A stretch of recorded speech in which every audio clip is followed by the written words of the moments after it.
Bonjour et bienvenue dans cette formation de Django. Aujourd'hui, nous allons voir comment afficher les données du modèle Student.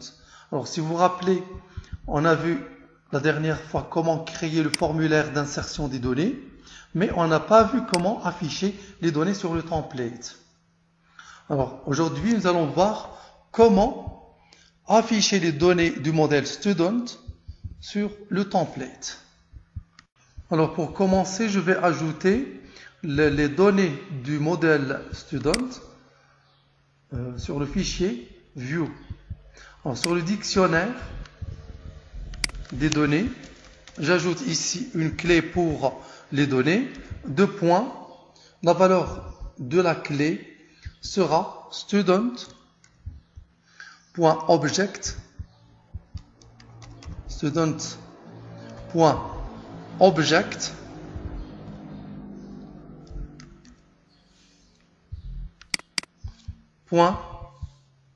all. Pour afficher la totalité des données, j'utilise la méthode all. Et ensuite, sur le template, je vais afficher les données. Donc, juste au-dessous du formulaire qui permet d'insérer les données, j'ajoute les tags qui permettent de visualiser les données du modèle Student.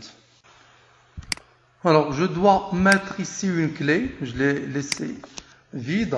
Je vais mettre ici une clé que je vais utiliser sur le template. Je vais l'appeler par exemple Data Student.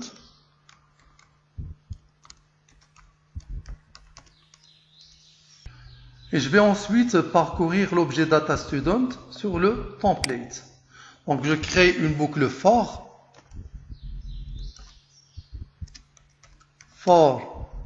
element in Data Student. Et je dois donc toujours terminer par and for.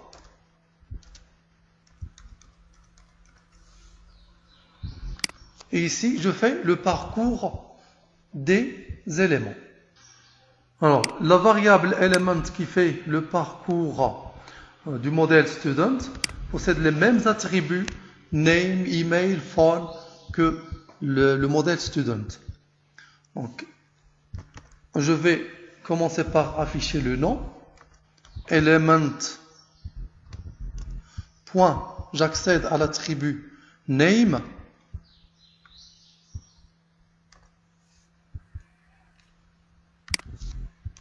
J'insère un retour à la ligne. J'affiche le deuxième élément, bien le deuxième attribut, element.email. J'insère ensuite un retour à la ligne.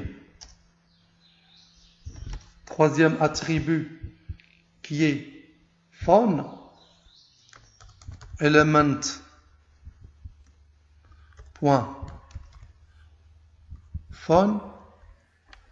J'insère aussi un retour à la ligne. Et ensuite, le dernier attribut qui est section. Element.section. J'insère un retour à la ligne. Et je vais tracer un trait de séparation des données, comme ça. Et un retour à la ligne. Alors, je peux essayer maintenant. J'actualise. Regardez, les données sont affichées. Je peux faire un autre essai en ajoutant un autre étudiant, par exemple Hafid.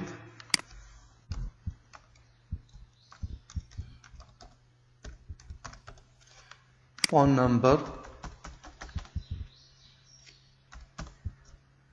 section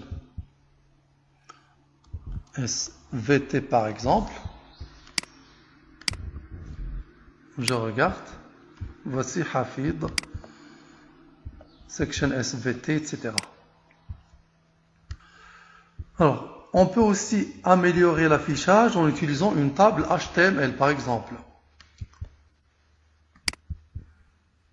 Donc je supprime ces données-là.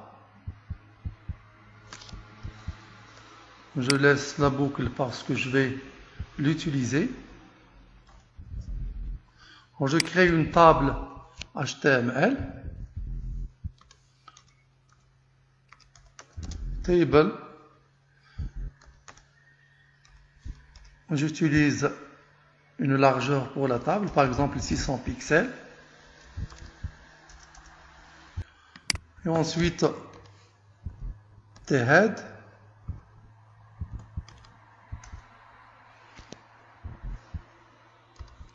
R.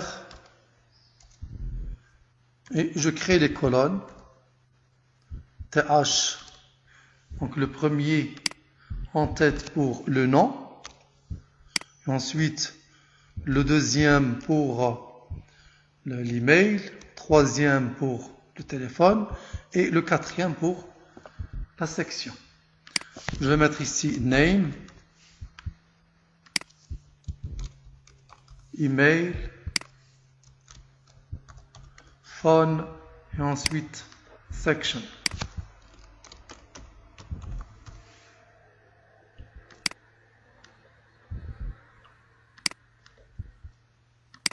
Et ensuite, je crée le tbody.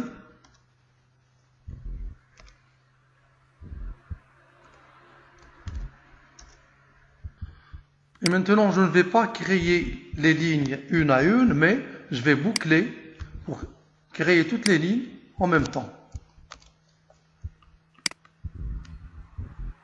Donc, c'est ici que je vais boucler. Alors, je crée la première ligne. Donc, je crée une seule ligne et en faisant la boucle, toutes les lignes seront créées. Donc, tr/tr et ensuite td/td. Donc, une colonne pour le nom, deuxième pour l'email, troisième pour le téléphone, quatrième pour la section. Donc je vais mettre ici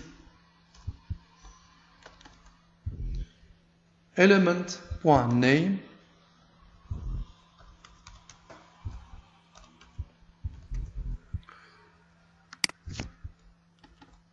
et ensuite element.phone et ensuite element.section. Pardon, je dois les mettre en ordre. Ici, c'est email. Et ensuite, element.phone. Et ensuite, element.section.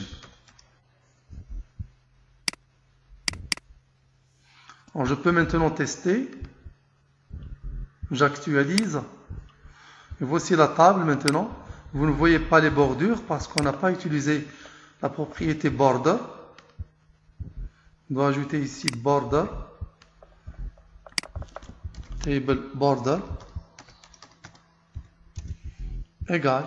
Je vais utiliser la bordure 1 par exemple. J'actualise. Et aussi on peut utiliser la propriété collapse pour améliorer l'affichage. Donc j'ajoute un style ici. Style égal. Donc j'utilise la propriété border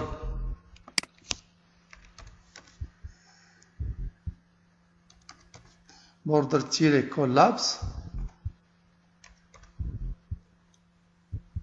Deux points, collapse. Point virgule à la fin.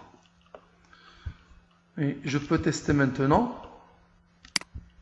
Et voici maintenant la propriété border collapse qui s'applique. Je peux tester maintenant en ajoutant un autre étudiant, par exemple Daniel. Daniel@gmail.com. Phone number. Section math. Je clique sur enregistrer et voici l'étudiant qui s'ajoute. Et voilà, c'est terminé pour aujourd'hui. Merci. Au prochain tuto.